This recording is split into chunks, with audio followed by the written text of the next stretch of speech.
Assalamualaikum warahmatullahi wabarakatuh. Berikut ini nih, dia ngaku murtad dari agama Islam. Dia katanya dulu guru ngaji, pinter baca Al-Quran, hafal Al-Quran katanya. Tapi dia akhirnya murtad. Coba kita lihat. Ya, saya dibesarkan, dididik dengan agama yang sangat uh, sangat keras yang mendidik saya, yaitu agama Islam, saudara yang terkasih dalam Tuhan. Jadi saya itu waktu masih kecil, orang tua saya itu memang didik saya habis-habisan. Saya dididik, saya harus jadi Islam. Saya bahkan orang tua saya waktu saya masih TK, saya itu sudah dimasukkan di TPQ, Taman Pendidikan Quran, ya, atau TPA, Taman Pendidikan Al-Quran. Nah, saya dididik sangat keras sama orang tua saya. Orang tua saya bilang, kamu nggak boleh pegang Alkitab, karena Alkitab itu haram, katanya, ya, kata orang tua saya. Kamu tidak boleh berteman dengan orang-orang Kristen, karena orang-orang Kristen itu kafir. Orang-orang Kristen itu orang-orang yang tersesat, ya. Sehingga sejak kecil saya sudah didoktrin, tidak boleh berteman orang Kristen, tidak boleh menjawab Islam dari orang Kristen, bahkan tidak boleh memegang Alkitab orang Kristen. Karena haram bagi saya itu, orang tua didik saya seperti itu. Ya sepertinya ini sih berlebihan ya, yang dia bilang itu nggak boleh berteman sama orang Kristen, nggak boleh pegang Alkitab. Sebenarnya sih kalau mau berteman ya sama siapa aja ya. Ini sih dia ceritanya ini terlalu berlebihan sih, kayak melebih-lebihkan ini. Sampai saya SD, saya masih kelas 2 SD, saya sudah hafal Al-Quran. Karena memang Kelas 2 SD hafal Al-Quran, luar biasa. setiap hari saya dididik. Saya sekolah, sorenya saya harus menempuh pendidikan di TPQ, di unit 2 di Tulang Bawang, sampai malam saya belajar tentang Islam. Itu saya masih kecil. Sehingga kelas 3 SD saya sudah hafal Al-Quran, ya. Kelas 2 SD saya sudah bisa membaca Al-Quran. Kelas 3, begitu naik kelas 3, ya, saya masih ingat orang tua saya kasih hadiah sama saya. Tadi katanya kelas 2, sekarang kelas 3 hafal. Jadi katanya kelas 2 bisa baca Al-Quran, kelas 3 hafal. Gila, luar biasa banget nih. Ketika saya kelas 3, saya sudah bisa hafal yang namanya Al-Quran, ya. Tapi seiring saya berjalan, pertumbuhan saya masih anak-anak, saya hafal Quran, tapi saya nggak paham. Saya nggak paham apa itu Islam. Saya nggak paham apa itu Muhammad. Saya nggak paham. Karena yang ditekankan, didoktrin kepada saya adalah menghafal, menghafal, menghafal. Jadi saya harus hafal bacaan-bacaan sholat, saya harus hafal Al-Quran, saya harus hafal doa-doa, doa kepada orang tua, doa tidur, ya, bahkan doa masuk WC, doa masuk rumah, itu saya disuruh menghafal sama orang tua saya. Nah, seiring berjalannya waktu, saya menginjak SMP, orang tua saya pindahkan saya untuk bersekolah di Jawa, tepatnya di Blitar, di desa Sumberjo, saudara, ya. Nah, ketika saya sampai di situ ada masjid besar di rumahnya nenek saya. Dan masjid besar ini kosong. Kosong, dan saya menjadi penginjil Islam. Saya jadi tukang dakwah, ya. Saya buka, saya bersihin masjid yang sudah kotor, terus kemudian saya kumpulin orang-orang Islam. Waktu itu bulan Ramadan, ya. Saya menginjak SMP, itu kira-kira tahun 2005-2006, ya, saudara. Nah, saya ada di Blitar, di Sumberjo, dan saya ini sama orang-orang tua, mereka tidak tahu sholat, mereka tidak bisa sembahyang, karena mereka adalah orang Islam, tapi mereka tidak pernah dididik pemahaman tentang Al-Quran, pemahaman tentang sholat, ya. Itu di desa Sumberjo, Kecamatan Selorjo, Kabupaten Blitar. Jadi Bentar. Ini agak terlalu berlebihan sih ceritanya, kayak sinetron banget deh. Dia dipindah di Blitar.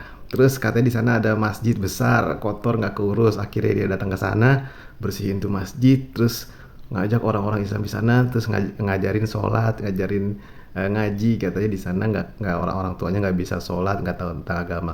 Sekarang kalau orang nggak tahu tentang agama, nggak bisa sholat, terus ngapain bikin masjid besar di sana? Logikanya gimana sih? Ini sih terlalu berlebihan nih ceritanya nih.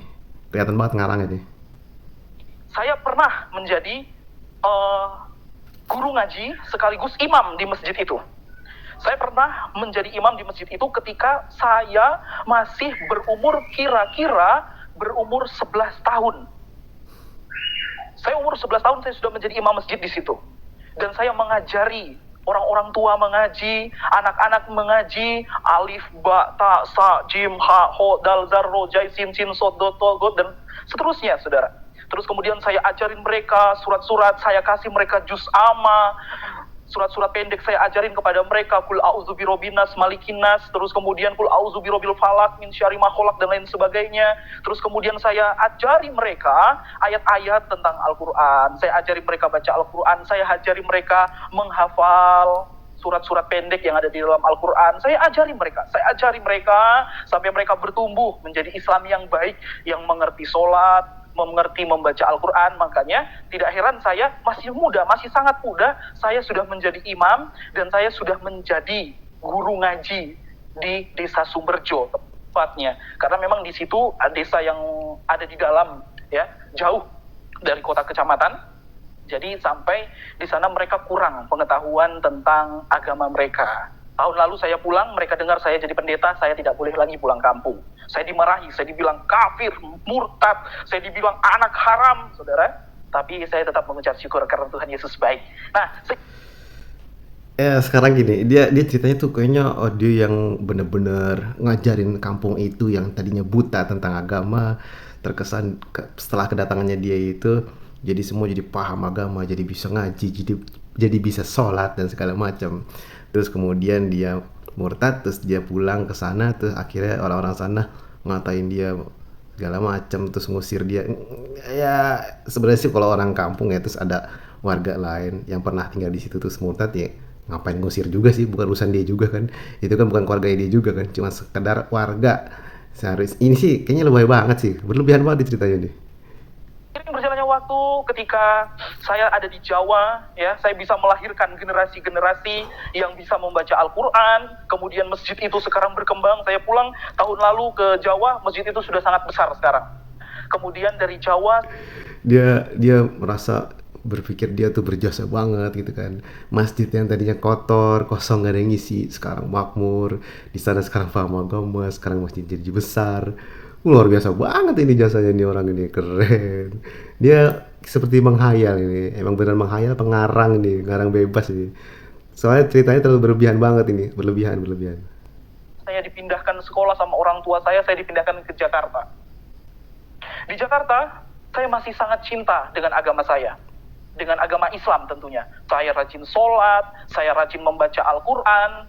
Tetapi, karena pergaulan di ibu kota terlalu jahat, saya menghisap rokok, saya kecanduan, dan kemudian tingkat itu berganti terus naik, sampai saya pakai narkoba. Sampai akhirnya, tahun 2014, saya kena sakit. Saya muntah-muntah darah. Dan saya hampir mati. Tapi nggak 2014 hampir mati. ada tobatnya. Saya bilang, Tuhan, ya Allah, saya mau bertobat. Tapi nggak ada tobatnya. Terus dia bilang, ya Tuhan, saya mau bertobat. Apa ini? Baru juga sedetik ini langsung berubah ini pernyataannya. Ya Allah, saya mau bertobat. Saya mulai kembali sholat. Kan dia bilang 2014 muntah sampai hampir mati. Tapi nggak ada tobatnya. Terus ya Allah, saya tobat lah. Mulai kembali sholat. Ya dasarnya manusia ya. Bertobat, sholat, sehat, bikin dosa lagi, gitu. Ketika saya bikin dosa lagi, baru tahun-tahun itu. Ketika tiba saatnya tahun 2015. 2014 dia hampir mati. Terus kemudian dia bertobat, terus berbuat dosa lagi bertahun-tahun. Akhirnya 2014, terus 2015 gitu. Dibilang bertahun-tahun gitu. Bulan Desember, memang betul-betul saya hampir mati. Hampir mati lagi. Tadi katanya 2014 hampir mati, sekarang 2015 Desember hampir mati lagi. Waduh. Saya muntah-muntah darah karena minuman keras. Muntah darah lagi. Di situ saya ambil komitmen. Saya buang rokok saya tidak mau rokok lagi, saya tidak mau minum minuman keras lagi, saya mau benar-benar tobat. Ya Allah, saya mau tobat, saya mau kembali baca Al-Quran. Karena sekian lama saya sudah tidak membaca Al-Quran, saya mulai lupa. Makin bertumbuh iman saya, saya rajin sholat. Di desa Tompaso Baru di Manado, saya dipilih jadi pengurus masjid. Tapi begitu menginjak tahun 2016, ya, saya tiba-tiba minum lagi, minum minuman keras lagi. Ketika minum minuman keras itu waktu itu tahun baru 2016, ya, dari tanggal 30 di akhir tahun mau ke tanggal 1 malam puncaknya itu saya tiba-tiba mabuk dan saya sadar pagi-pagi. Bentar. Dia bilang 2015 Desember muntah darah hampir mati. Setelah itu dia bertobat, berkomitmen. Akhirnya dia sholat lagi, dia ngaji lagi. Terus dia ditunjuk jadi pengurus masjid. Kemudian akhirnya dia mabok lagi, minum minuman lagi. Sampai akhirnya di tahun baru 2016. Itu 2015 Desember. Itu kan sebulan lagi 2016 itu. Aduh, kacau balau di cerita ini. Saya sudah ada di depan gereja, di depan pastori. Saya kabur karena saya malu sama pendeta. Saya mabuk di depan pastori. Pendeta bawa saya masuk ke tempat tidur. Terus kemudian pendeta ini, saya muntah darah lagi. Pendeta ini, Bapak Pendeta Dili Morai namanya. Dia yang bersihin baju-baju saya dari darah, dari muntah-muntah. Saya dibersihkan. Pagi-pagi saya malu, saya kabur. Dan kejadian itu datang lagi. Besoknya saya mabuk-mabuk di kampung lain. Tapi tiba-tiba saya ada di situ. Saya mulai takut. Loh, kenapa ini? Saya ketakutan. Saya bilang, Bapak ini kafir. Tapi di sisi lain, Bapak ini baik sekali. Dari situ karena saya ketakutan, saya bertobat lagi. Tahun 2016 itu, bulan Januari. Oke, tadi Desember 15 tobat, terus ngumpul-ngumpulkan lagi di tanggal tahun baru 2016, berarti kan Januari ya. Terus sekarang udah di Januari lagi, masih. Wah, ngarang habis. 2016. Saya bertobat lagi. Ya Allah, saya mau tobat. Saya mulai lagi mau sembahyang. Ketika saya semakin taat memeluk agama saya Islam, saya semakin ketakutan. Saya semakin ketakutan. Dan tiba-tiba hari Minggu, saya itu udah rapi. Sebentar, orang kalau makin taat ya, kalau ibadahnya benar ya kan, agama Islamnya benar, dia taat, dia rajin sholat, mengaji dan lain sebagainya, dia paham agama, semakin dia taat seharusnya dia semakin imannya bertambah, itu semakin benar, bukannya malah jadi ragu dengan agamanya sendiri ya. Bangun tidur, saya mandi, saya sudah rapi, saya bingung mau kemana saya ini. Ini hati suka masuk ke gereja. Saya ketakutan, saya nggak bisa tidur, saya stres. Saya ketakutan, Tuhan. Ya Allah, saya ketakutan. Saya ketakutan, benar-benar takut. Tiba-tiba hari Minggu itu saya sudah rapi. Saya sudah rapi tahun 2016 itu. Saya sudah rapi. Saya ke gereja. Setelah ibadah, saya keluar dari gereja. Saya keluar dari gereja, saya berpikir, nggak mungkin saya jadi orang Kristen. Aduh, kacau nih. Dia bilang